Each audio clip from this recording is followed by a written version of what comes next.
Akala ko nga hindi ako papansinin ni Paramis at eto nga't nagkasubukan kami dalawa kaya nag-alien na ako.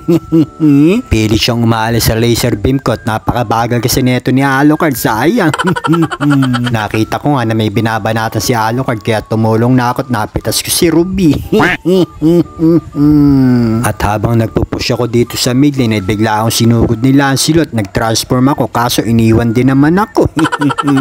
Di ka naman pala lalaban. At dito nga hinabol ako ni Franco at nahuli niya ako. Nandito rin pala si Paramis.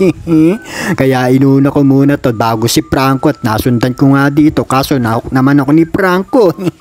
Hindi pa umuwi si Paramis kaya napitas ko pa at napitas naman ni Lunox si Franco. Nakita ko nga na nahawak ni Franco si Lunox kaya eto tinulungan ko na, nandito pala si Lancelot at dumistansya na siya. Nakawala pa, sayang. Naghihintay nga ako mag-cooldown yung mga skill ko kaya eto nag-transform ako at napitas ko pa si Franco. Nakipag-clash na nga kami dito sa mga kalaban at napitas ni Lunox si Ruby. Napitas ni Lancelot si Alucard, na-double kill ni Lunox si Lancy. Napitas ni Paramis si Mia dito at nakikipaglaban na kami at napitas ni Alucard si Franco.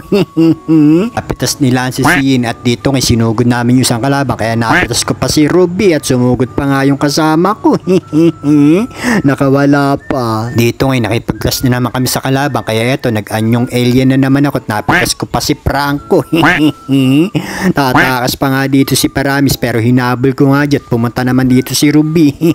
Pero napitas niya si Ruby at sinugod nga kami dito ni Lancelot at pinagpipitas yung mga kasama ko at bumalik muna ako. Maya-maya na ako susugod at cooldown yung skill ko kaya eto pwede na at nag-alien na ako dito kaso nakatakas yung isang kalaban. Napitas ni Lunox si Franco at ayoko munang lumabas baka may kalaban pa. Napitas ko pa pala rito si Paramis at tinabol pa ni Alucard si Ruby. Bumalik ka na, uy, wala kang ligtas dyan. At dito nga ay napitas pa ni Mia si Lancelot kaya pring-pring na kami pasukin yung base ng kalaban. Kaya eto, nanalo na kami. Maraming salamat sa panonood nyo. Bye!